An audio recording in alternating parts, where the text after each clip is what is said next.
The question is not if you have storms. The question becomes, what do you do when you are met with storms? The storms of life.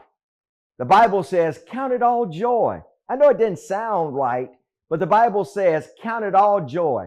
I know it doesn't make sense, but the Bible says, count it all joy when you are met with divers many trials and temptation, knowing this, that the trying of your faith worketh patience, and let patience have her perfect work, that you may be full and entire, wanting nothing. My guest today, Martin Shields, is a wonderful example of what do you do when you are met unexpectedly with excruciating news that you didn't welcome, you didn't expect, and you certainly don't know how to deal with it. What do you do after the phone hangs up? Stay tuned. I'm Josh Trim with Pennington and Trim Alarm Services. We firmly believe in offering the latest and greatest in camera and access control technology.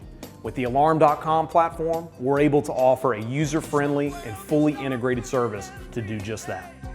We're a light that shines your way. Let us in and you will find security and peace of mind. Pennington and Trim. Gonna keep on now. Welcome to Defining Moments with Larry Nix, where our focus is touching the lives of people with the spirit of hope for life.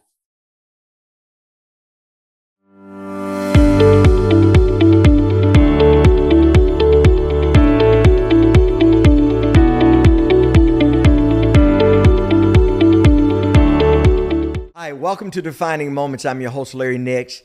And yes, you heard the intro. What do you do? Not if it happens, but what is your response? What is your reaction to when you're faced with the unthinkable, when you're faced with the unimaginable, when you're faced with even the unwelcomed? You have an idea as to how you think your life should roll out, but all of a sudden, without a hint, without a warning, your life changes. So what do? I am so honored today to have my friend Martin Shields Sr. with me on this program. And I want to be very, very sensitive because this is a very serious program. The photograph that you see on the set today, we honor the life of Deputy Sheriff of Hinds County Sheriff Department, Martin Shields Jr., who made the greatest sacrifice. He gave his life to serve and protect others in the line of duty.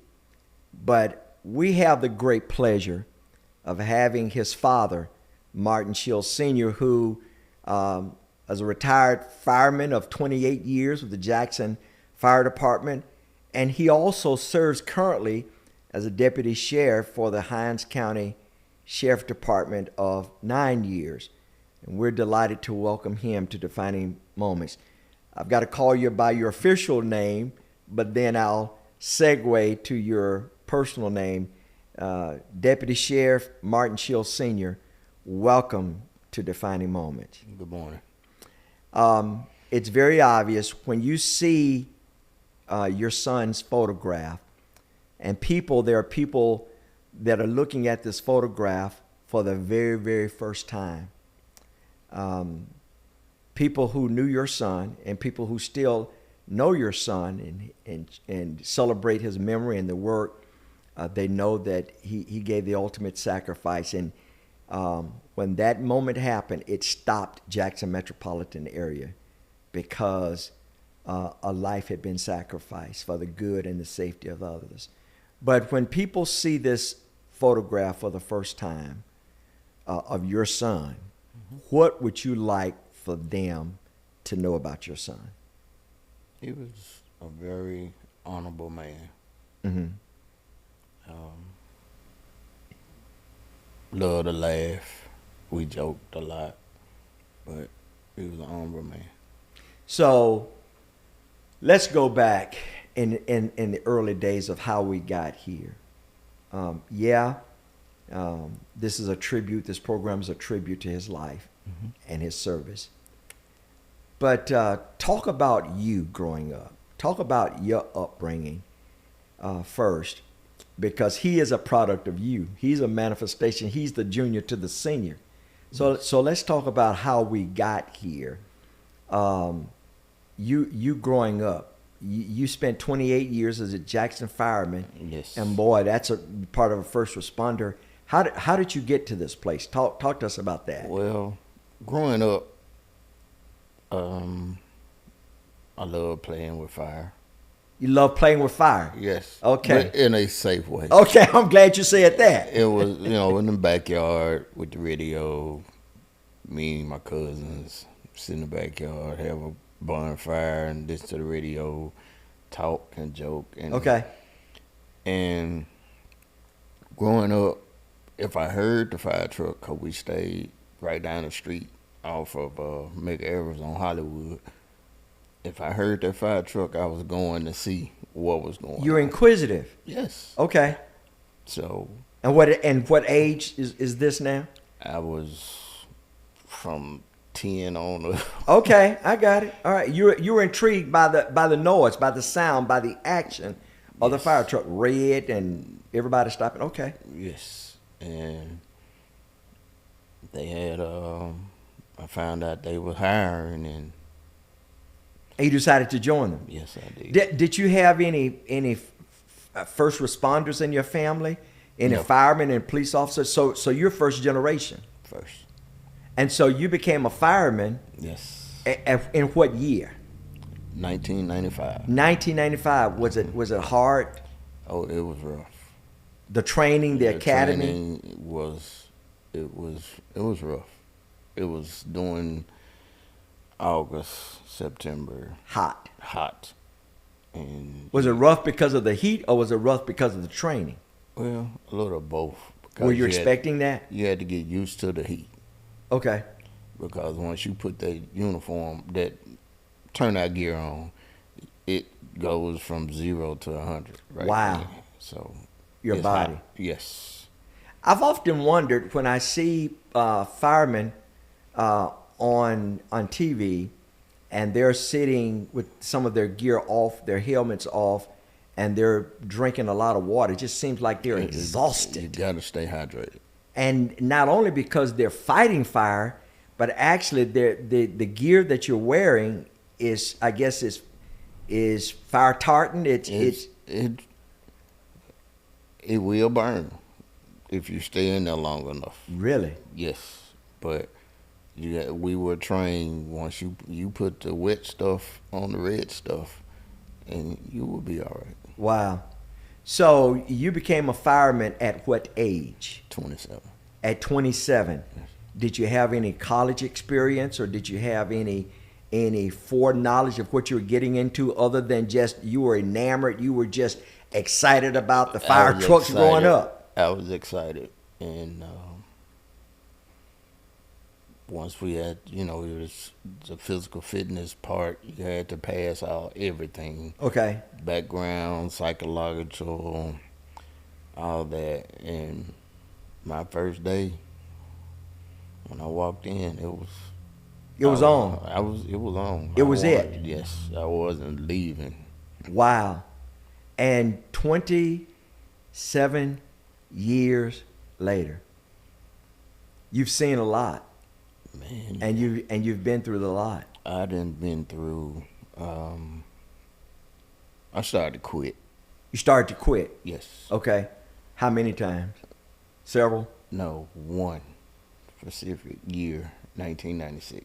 Out of 27 years, you thought about quitting one time. Yes. May I ask why? I went through both major shootings in the city of Jackson in 1996, and it was like I didn't come on this job to go to be there, hearing the gunfire. And Oh, wow. everything. I was at Po Folks on Ellis Avenue. I remember Po Folks Restaurant. Yes. And interesting enough, a good friend of mine owned that Po Folks. Mm. Yeah. And I actually sat up under that red light and listened to all that. Wow. The guy shot over the truck. He could have shot the truck up if he I wanted remember. to, but he didn't. And a couple weeks later, Kenny Torrance walked in, looked at me. I looked at him. He put his head down, walked out, walked across the hall, started shooting. Started shooting.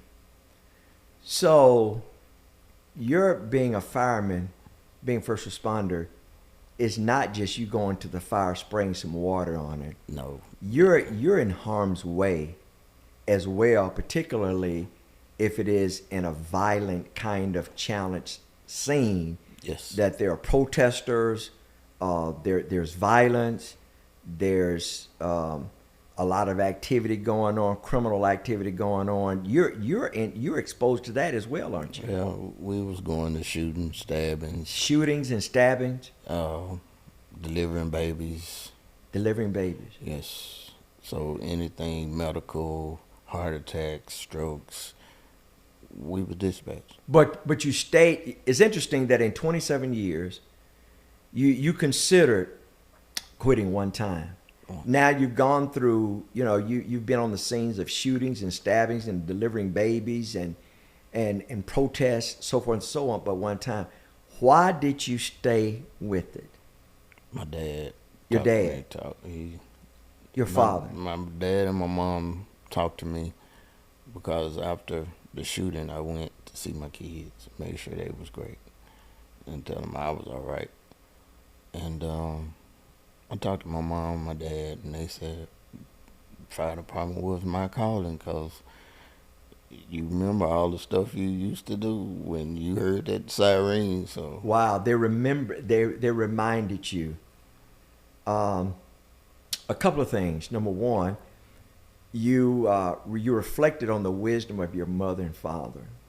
My question to you: how important is it for parents to stay engaged in the lives of their children? very, very important. My dad molded me pretty well, and my mom made sure she had his back. And when he was out of town working, she had me. So Wow. that was great. I don't understand. I've never understood. There was a promo in ID, public service ID, 5-second ID, that used to come on WGN Chicago every night in the 70s, 80s, and 90s. And at 10 o'clock every night, that visual ID and audible ID would come on WGN, I think it was Channel 9, and they would say, "Parents, do you know where your children are?" And I wonder if we need to make that more of an intentionality now with the community, with asking our parents, at 10 o'clock at night, do you know where your children are? What do you think about that? That is true. Because I don't understand how children 10, 12, 15 years old, what are they doing at 10 o'clock at night just wandering around? Should they be at home? And I know in different times, I know we live in different times, but what are you doing at 10 o'clock at night just kind of wandering around and roaming the streets? Why is the question. And then the thing about it, this generation, Yes. is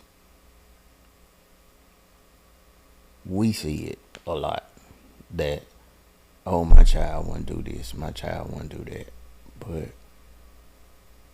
even when Junior was growing up, I don't know what Junior was doing. You call him Junior. Yeah. Yeah. Away from me. Yes. But when he's with me, You knew what he was doing. yes. But then if he's out at this certain time, Pop, I'm out.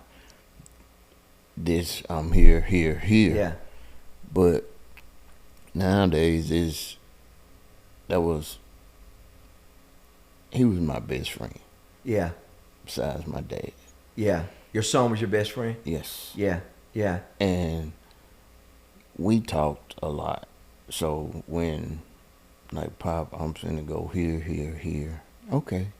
But then nowadays, because he been in law enforcement too. He was in law enforcement before I got in law enforcement. So your son beat you to law enforcement? Yes, I tried to get him on the fire department, but he said, No. I can't do You know it. what? You know what? And I just sensed, Deputy Sheriff, that just like you heard the sirens of the fire truck, he heard the sirens of the squad car. Yes, he did. Yeah. And now it's more of the parents want to be the friend. Yeah.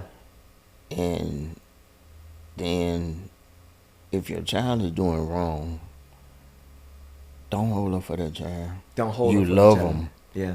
but don't hold up for them. Because you hold up for them, soon as, oh, my mom and my dad are going to get me out of this. Yeah, that's right. Then you go back and do it again. Yeah. Yeah. You hadn't learned your lesson. It's just a repeated cycle. So your counsel, what helped you in life that your father and your mother, they were engaged in your life. And I'll say this also, Brother Shields, that you say, well, I'm in the house. My dad and my mom are in the house. Well, that's good that they're under the roof, but are they involved in your life? It's not only important that parents are under the roof, that particularly fathers are under the roof so their daughters and their sons can see them, but also that they're engaged in their lives. What did you do? What's going on? How was your day? How was your day? Is there anything I can do? And not in an interrogation way, but Right. in a conversation way. Because if you sit them down, okay, time to sit down. What did you do? How you doing? What you like? What you dislike? Who did you hang around? Who'd you call? Then they're gonna resent that kind. But having a relationship, getting involved, and as you said, how was your day? And it seems to me what you're saying, that what you had in your life, your father and your mother engaged, that seems to be a lost parenting Yes. item, is to be involved. So 27 years you decided to quit. You didn't because your mom and dad reminded you. Okay. Can you think of one memorable moment that you said all of this is worth it? Was there an episode, saving a life? I did that a lot. You did that a lot. Oh yeah. This guy had a heart attack Mm-hmm. at the grocery store on Ellis, and he was gone. But before we got him to the hospital, he was breathing again. Wow. And Wow. I remember that because I might have cracked a few ribs, but Yeah. his heart started. But his heart started beating. Yes. So what would you, Martin Shields Sr., what would you tell those that are watching who feel like giving up life, or they feel like giving up on their careers, or they feel like just giving up because they've been met with hardness, they've been met with rejection, they've been let down? How would you encourage them to stick with it? Well, when my father passed, I thought that was the end of the world. And Junior said, "Pop, it's gonna be all right." He said, "I got you."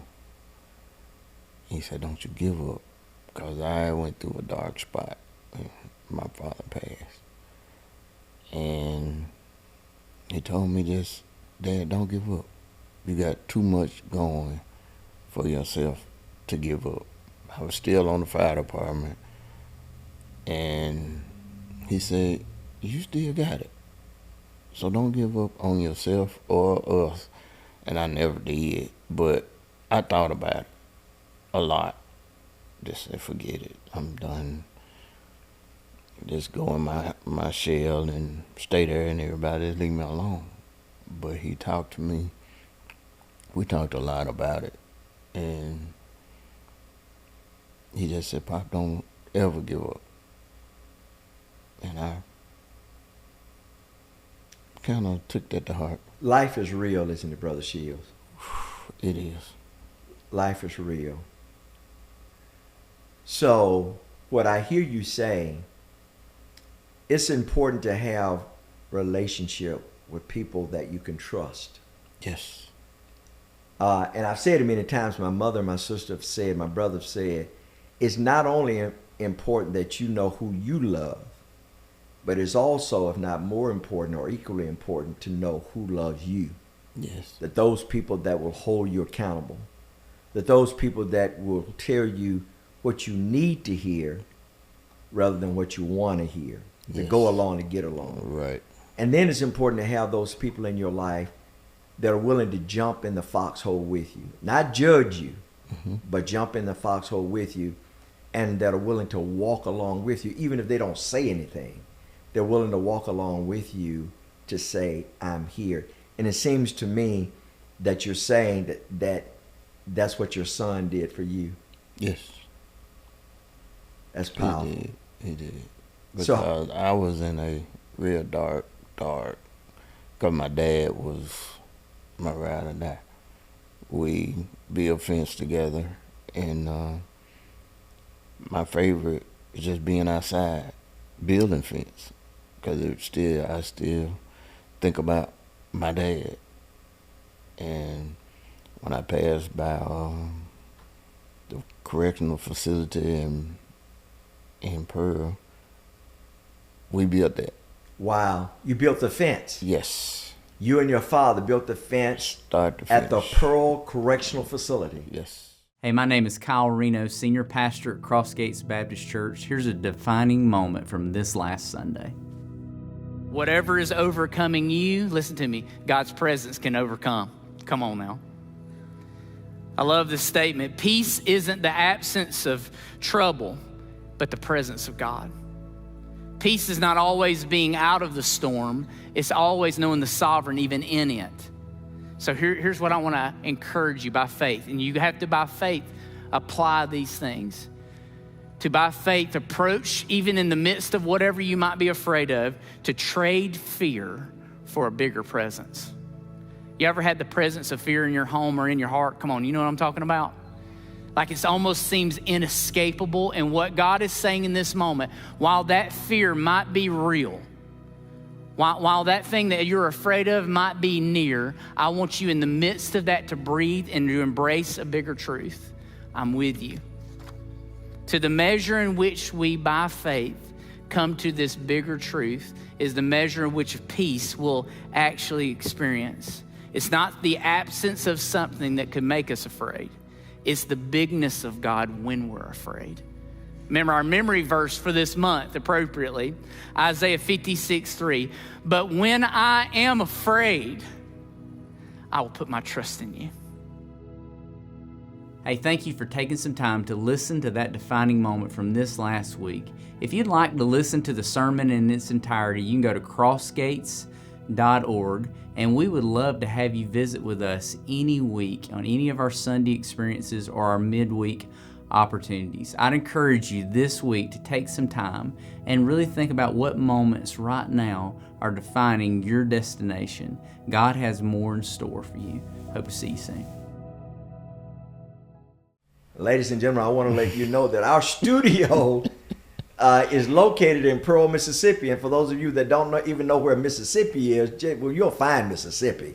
All right, is United States, is south. All right, Mississippi, and then Pearl. If you take your finger and put it in the middle of the state of Mississippi, you know, the central part of Mississippi, a little lower than that, then that's where Pearl is located. It's in the suburbs of Jackson, Mississippi. I did not know that. So you and your father built a fence around the correctional facility in Pearl, Mississippi. Yes. Wow. So you have a lot of memories. So this is what I tell young men about their fathers, particularly if they have fathers.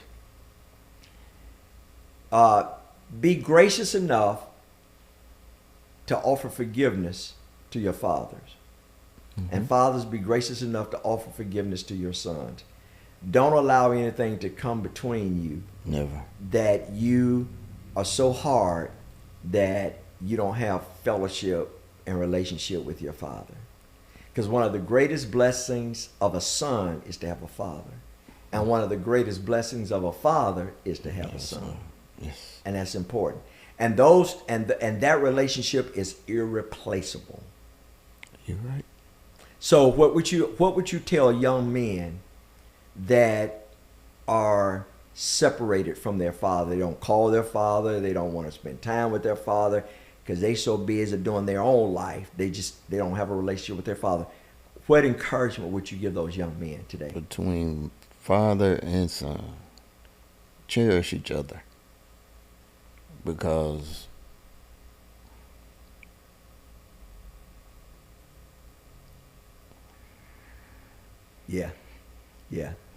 Yeah. That's a beautiful bond. And I can tell that what a wonderful, sweet relationship you had with your father. And what was his name? Gene Shields. Gene Shields. We call his name. Gene Shields. He lives. Gene Shields lives, and he lives within you. And we call his name. But I would like for fathers and sons to build that bond. Fathers done been there. Sons trying to get there. You got to listen to your father. He's not going to tell you nothing wrong. And you thinking, well, no, he don't know nothing, but look how old he got. So I encourage our fathers and sons to cherish each other. Get to know each other. Hang out. You know, like some, the kids now, I don't want to hang out with my dad. Why not? Oh, he's... Spend time together. Spend time, because once it's gone, it's gone. Yeah. So you decided you wanted to quit. You didn't quit. And how many years after did you stay? 27. After you decided to quit. My first year on, I started to quit. In Okay. 27 years. So it was your first year you wanted to quit. Yes. And so but you decided, hey, listen, I'm going to hunker down. I got to do it. So. And your most memorable experience is having to save somebody's life from them having a heart attack and their heart literally stopping. It stopped. That had to be rewarding. It was. From the standpoint that the Lord used me to help save somebody's life. That had to be important. So, 27 years later, one day you said, I think this is it. Yeah. What promoted that? Just Going to work angry. you going to work angry. Well, thank you for your honesty. Well, it was going to work angry. I wasn't happy anymore. Wow. But I did my job to the fullest. But it was just the people that were running the fire department. You know what, Mr. Shields, thank you for being honest. Because I say this, that you have to be very sensitive to what God is doing in your life. Particularly if you're a child of God, then you'll understand what I'm about to say, or you should understand, or I hope you'll understand.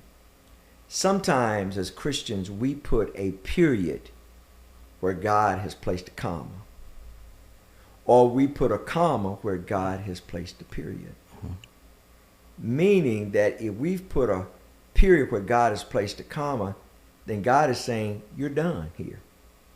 It's time for me to transition you, because a comma is a conjunction. It means that a pause happens And now I'm about to transition to something else, another thought.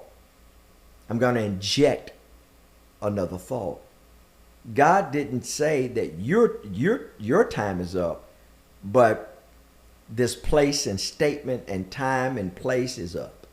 Mm-hmm. So God placed a comma in your life, but a period at the fire department. Because after the fire department, then what happened? Well, while I was on the fire department, found out that they had a sheriff reserve class that was going on. So I was living both lives. I was putting out fires and taking people to jail. Putting out fires and taking people to jail. Mm-hmm. So, and let me revisit this again. Let me go back and revisit something. I'm being redundant, I know, and rhetorical, repetitious. But also, and I want you to come in closer. When I said there are certain seasons that God has put a period, and the reason why you're miserable is because God is saying your season is up. And you're still trying to force it, because it just feels good. You know, I'm here, I got all the benefits, nobody's going to run me off. And God's saying, but you've done what I've assigned you to do. Now, I can't bless you unless you let go. All right? That's one scenario. The other scenario is God is saying, you're trying to move, comma, and I'm trying to keep you here. Because if you move too soon, then you'll move out of your season and you'll move away from your blessing. So that's why it's important to have such a relationship with the Lord that you know what season the Lord is telling you to stay put or to move. Because there's no greater place of peace than in the will of God.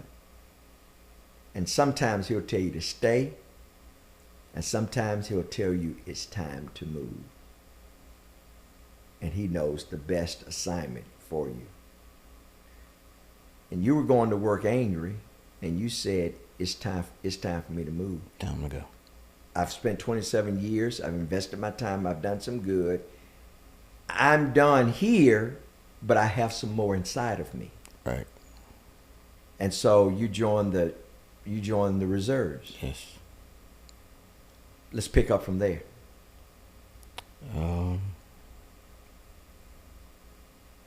People ask me why. I'm like, what you mean?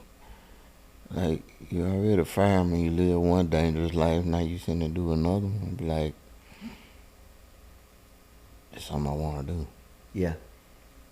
And it seems like you have this calling inside of you to help people. People person. You're a people person. Yes. What did your father do for a living? Was he a construction person? He was a fence man. He was a fence man, Yes. a carpenter. Mm-hmm. What did your mother do? She worked at the Baptist Hospital. Okay. In the surgery. people business. Yes.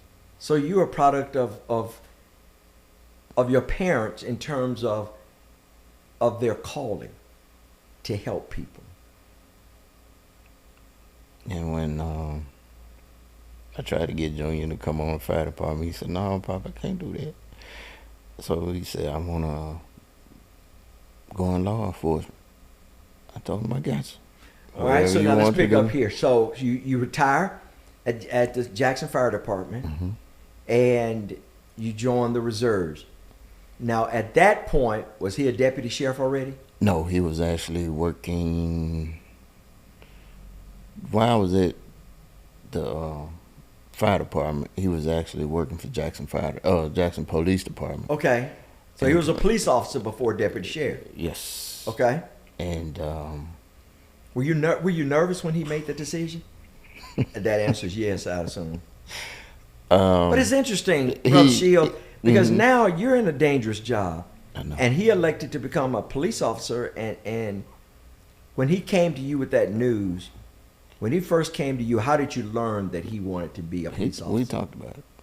And he said, I want to be a police officer. See, he used to work at Department of Corrections in Pearl. So Okay. He was like, well, that's not what I want. So he said, I want to be in law enforcement. And I was like, okay, let's make this work. And he made it work. He started out at Jackson State. And he went to Melota, JPD, Precinct 1. And I told him, I said, now something happened to my baby, I'm going to go get y'all. Yeah. Precinct 1 is an active precinct? Yes, South Afghanistan, as they call it. Okay. And South Afghanistan. Afghanistan. Yes. Wow. So it's very active. Yes. And he left Jackson and went to Ridgeland. And he left Ridgeland and became a deputy sheriff. And that was... So now I'm going to stop you there. Mm-hmm. He became he Jackson Police Department. Mm-hmm. He went to Ridgeland Police Department. Mm-hmm. And after Ridgeland, then he came to Hinds County, become a Hinds County deputy sheriff. Yes. Now, where are you at this point? Because now you're on the reserves. Still a reserve. So you're still a reserve. Mm-hmm. And I had retired from the fire department, so he was like, Pop, I need a job in Hinds County. I'm like, okay. And when he got on, it was work as usual. Okay. We worked together sometime. Really? Yes. And that was... And when you say you worked together, did you patrol together or did you just on the same shift? Well, the unit I'm with, he was already at work and we needed assistance. He'll come and... How did that feel, Brother Shield? Wonderful. Incredible. Wonderful. Wonderful. My lieutenant, she had a back turn. And she said, Shields, I need this. He said, ma'am, I need this. She turned around and looked. She said, wrong one. Wrong Shield. Yeah, well, Daddy. He said, he over there. He said, all right, go get him. So it was, she said, Shields, y'all sound just alike. Wow. Our mannerism, laugh, all of it. Did you feel a sense of pride working with your yes. son on the same shift? Yes. You know, it's a hard correlation, but nevertheless, it is one.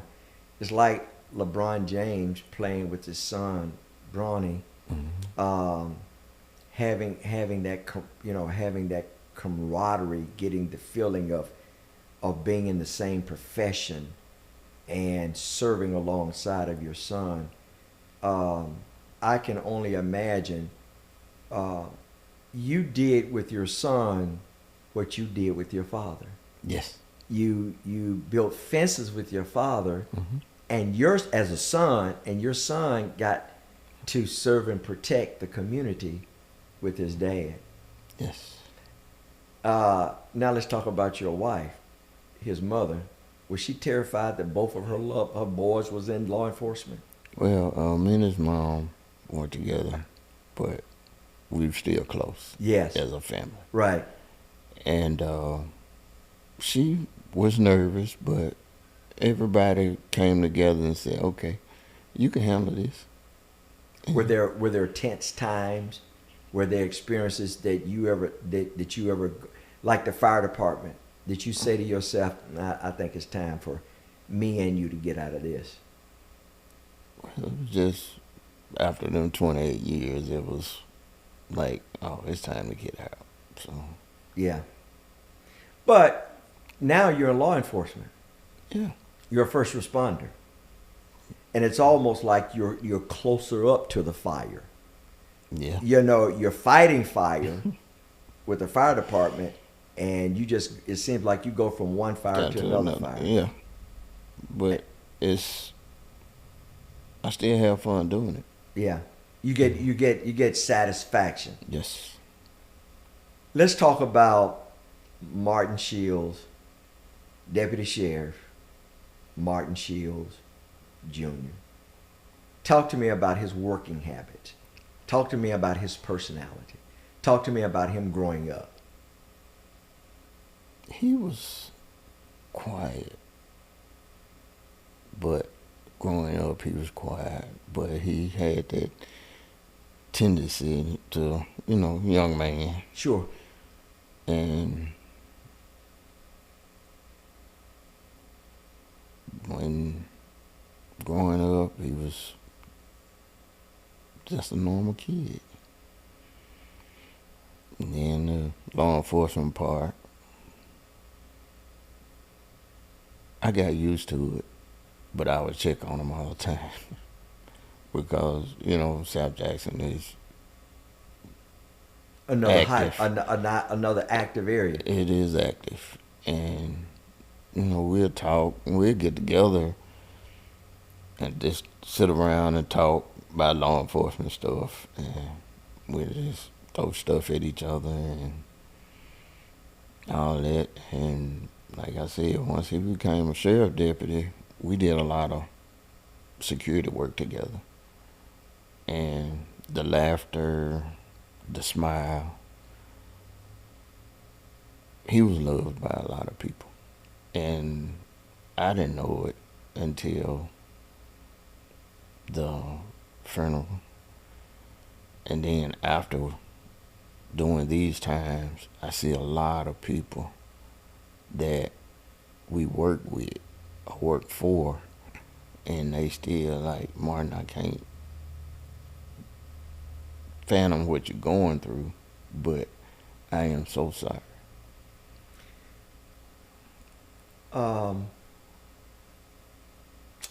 Did you sense, people sometimes say that they sense that something is going on the week before. Were you ever at a time that you felt like, Martin Jr., it's time for you to get out of this line of work? No. Because he felt that it was a calling. He felt satisfied in it. He was satisfied. The Saturday, before all this happened, that Saturday night, we worked together. Really? And you and he worked together? Yes. Prior to? Mm-hmm. And we, as usual, we leave each other, give each other a hug, love you, be safe, you too. And I remember that Saturday, and we always worked a lot, each other. So Sunday, I was resting, and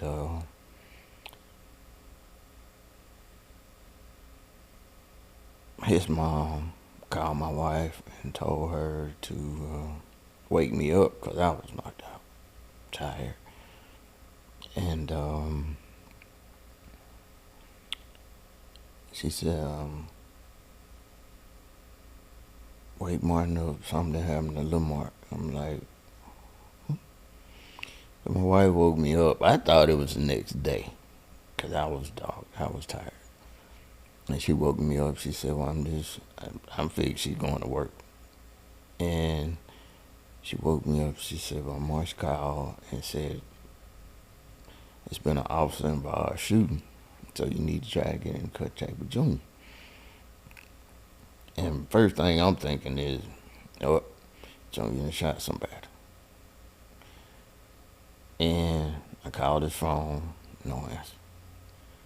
So, got my radio, turned it on.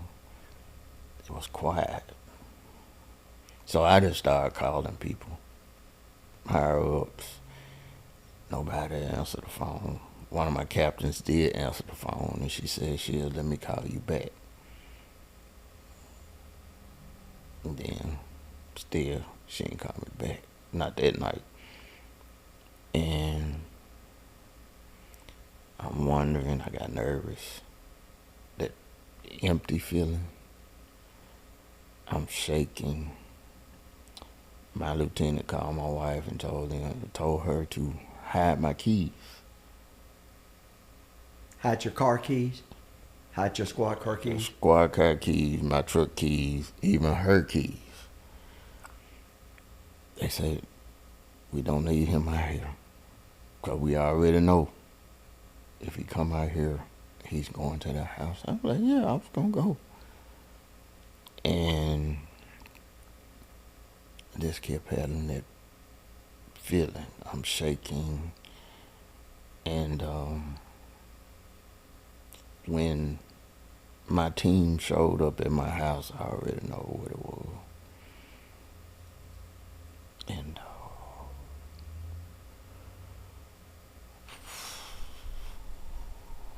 I just couldn't get to my son. And as always, you know, we protect our children. Sure. And I couldn't get to him. And that hurts so bad that I couldn't get to my son to protect him. I know the line of work we do is dangerous every day. And one thing we did say, yeah, we coming home every day. And I couldn't get to him, and that hurts me so bad. And I'm doing counseling, but it still is, still trying to get to my son so I can watch his back.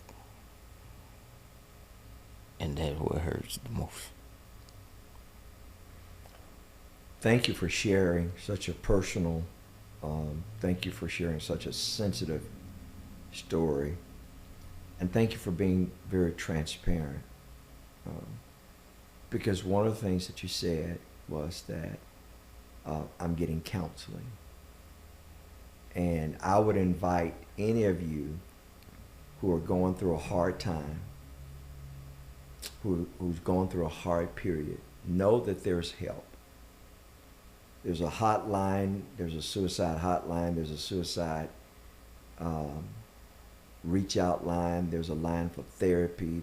If you're thinking about something harsh, an alternative, reach out. There are people who care. There's a police department in your city, there's a sheriff department in your city, fire department in your city. Mm-hmm. You can reach out to them.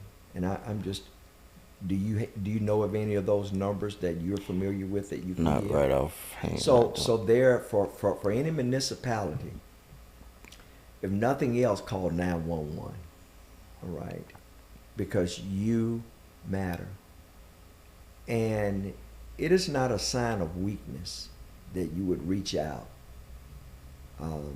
Actually, it's a sign of courage and strength. And I want to encourage you that you don't have to walk through hard seasons alone. You don't. Right. There is help. And if you don't know any of the numbers to call, you can call 911. And that operator, that dispatch operator, can direct you to someone that can help you and that's willing to walk with you. And so, thank you for that honesty, and thank you for being transparent. What do you think, and I call his name, Martin Shields Jr. You refer to him several times as Junior, and that's an affectionate call to your son. Mm-hmm. What do you think Martin Shields Jr. would tell you about what you just said? Because you hung out with him, and you had a not only a father-son, but you were friends. So what do you think he would tell you in your healing process? Don't give up. Because I thought about it. I really did. The basketball tournament that we had for him and for the foundation, I cried all the way there. I cried. And before I got out of the truck, I said, Junior, I got you. Mm. And dried my tears. And we made the basketball tournament. It was great. It was great.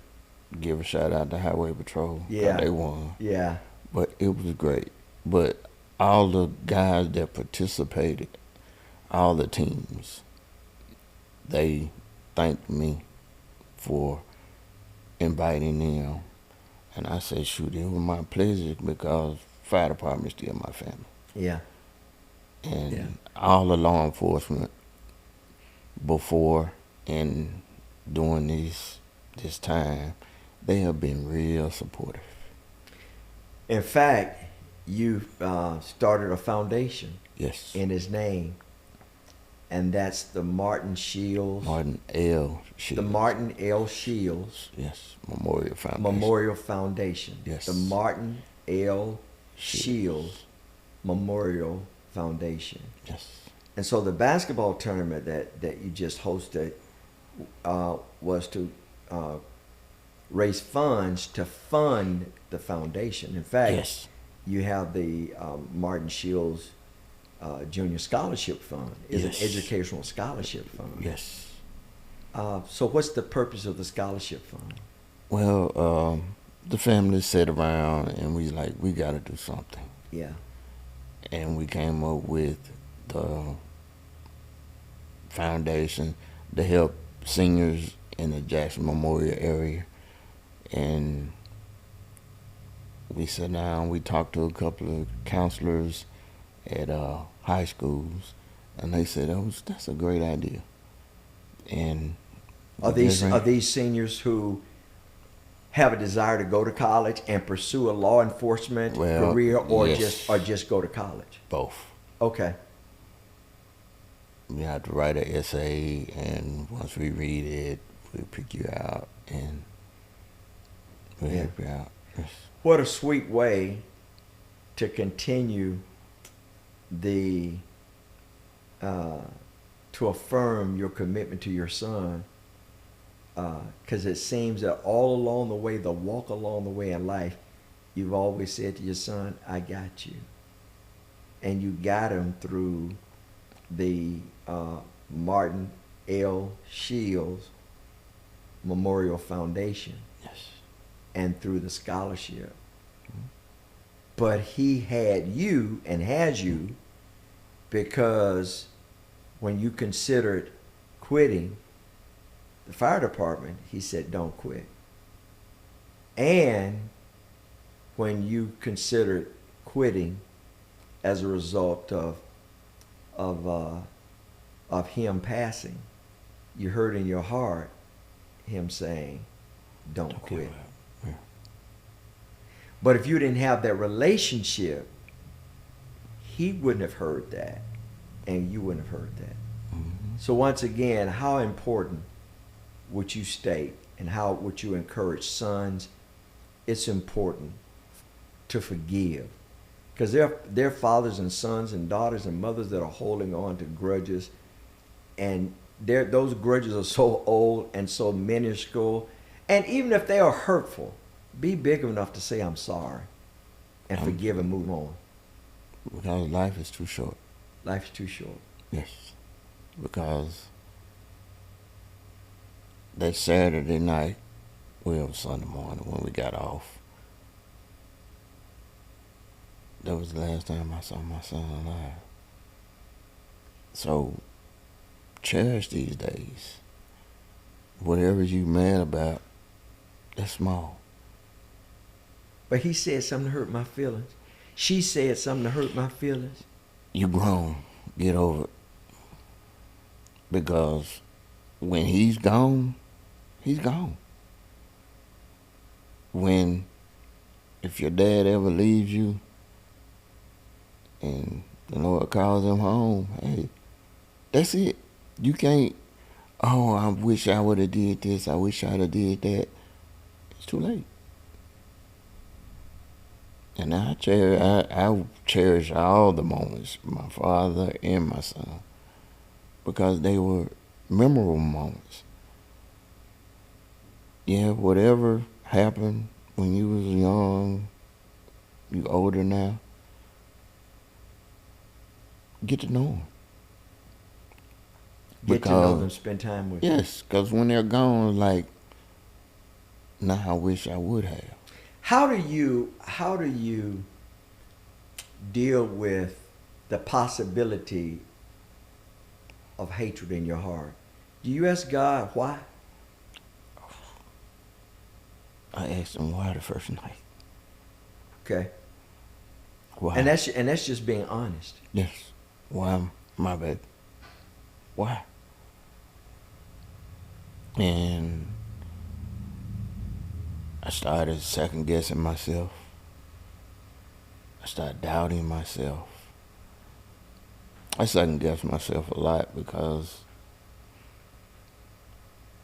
when he said, Pop, I need a job, I told him no problem. I made a few phone calls.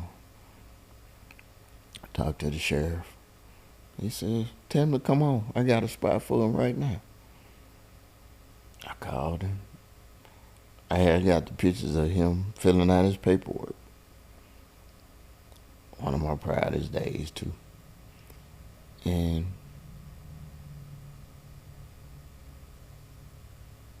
it just, all really, daughters, sons, cherish your father. You said something. You said that he came to you and said, basically, give me the hookup.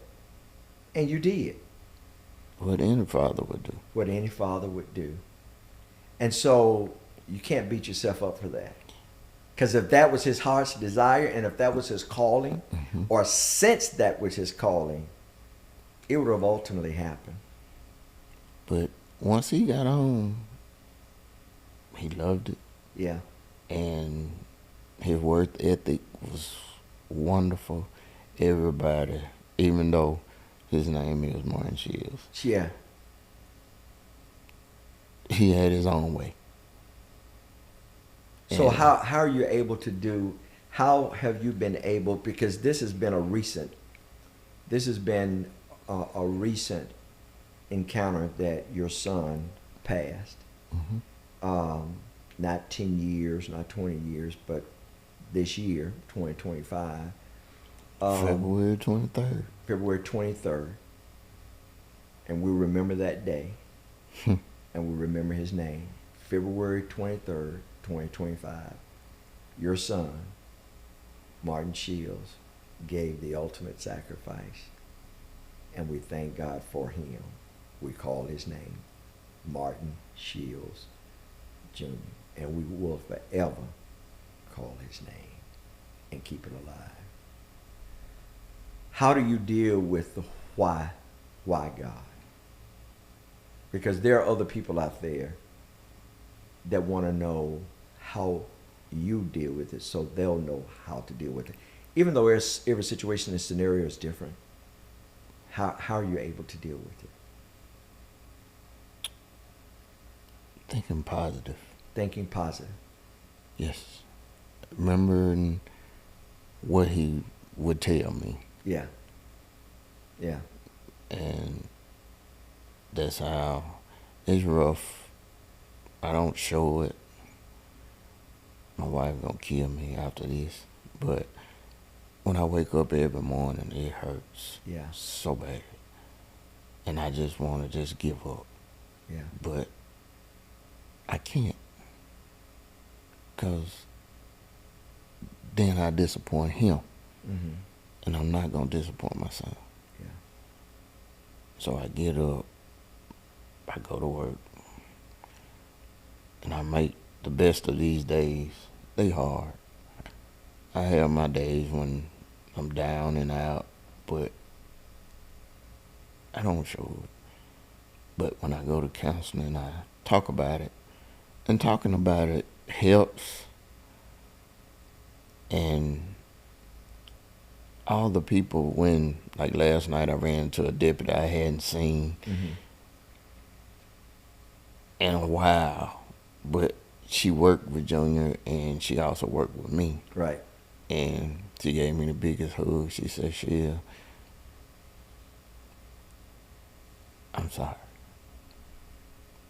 And I said, Ms. Walker, I know where your heart is, because I know you work with Junior, and y'all had a real good working relationship. And me and her worked together before Junior got on the Sheriff Department. But I just remember just try to stay focused on what he would want me to do. Yeah. So, I've learned that grieving is a lifelong process. It is. So be honest with yourself, and you need to be honest with yourself that grieving is lifelong. Nobody can tell you how to do it. They can give you techniques, they can give you therapy of how to cope with it. Right. But each scenario is different. So give yourself permission to grieve, and knowing that grieving is lifelong. It's not a destination. You don't wake up one morning and say, I'm done, and that's it. It's a process. And your grieving is a reflection of the love that you have for your son, your seed. And for those that would like to learn more about Martin Shields and his life and his commitment, you can go on to the website at DeputyShieldsMemorial.org. Is that correct? Yes. Is Deputy Shields Martin Memorial. Martin L. Shields. Martin L. Shields. Mm-hmm. Let me get that correct. Martin L. L. Shields Memorial. Memorial.org. And if you go on this website, you can find out more information about his life, his foundation, his legacy, his focus, and how you can help. Certainly, it would be a tremendous blessing for you to be a financial partner. He lived a worthy life, and his foundation is worthy ground for you to sow into. And I'm visiting with his father. And thank you for sharing. Thank you for being open. Thank you for being honest. And more importantly, thank you for not giving up. Is there something in the last couple of minutes, is there something that you would like to share? Well, also our his Facebook page, Deputy Martin L. Shields Jr. Memorial Foundation. Okay. It just, I see people and they say, well, I don't know, I hadn't lost a loved, well, losing a mother and a father hurts, but losing a child is devastating. And I see a lot of people ain't like, Martin, I don't know what to say. Only thing they can say is I'm sorry. And I understand that part. And let's try to keep your head up. And that's the hardest part. And then when you're alone, that really hits home. Because then your mind is wandering and you just want to say, why? And I still ask, why? And I would only say this. I appreciate and I'm very sensitive to that question. Why? And I've learned not only the why, but the who. And the who is Jesus. He can walk you through it. yes. And I want to remind all of you that are watching, again, if you would like to support financially this foundation, how can they do it again? Can you give Deputy Shields Memorial.org. Okay. They have a Facebook page as well. Yes, Deputy Martin L. Shields Jr. Memorial Foundation. So again, thank you for being our guest today. I thought it's no accident that you're here today. And I want you to know that life is hard sometimes. And there is a choice. You can throw in the towel, and I'm going to end it, this program, like Martin Shields Jr. encouraged his father. First of all, thank you for being here. Thank you. But I'm going to end it in the words of Martin Shields Jr. No matter what you're confronted with in life, no matter what you're going through, don't give up. See you next time.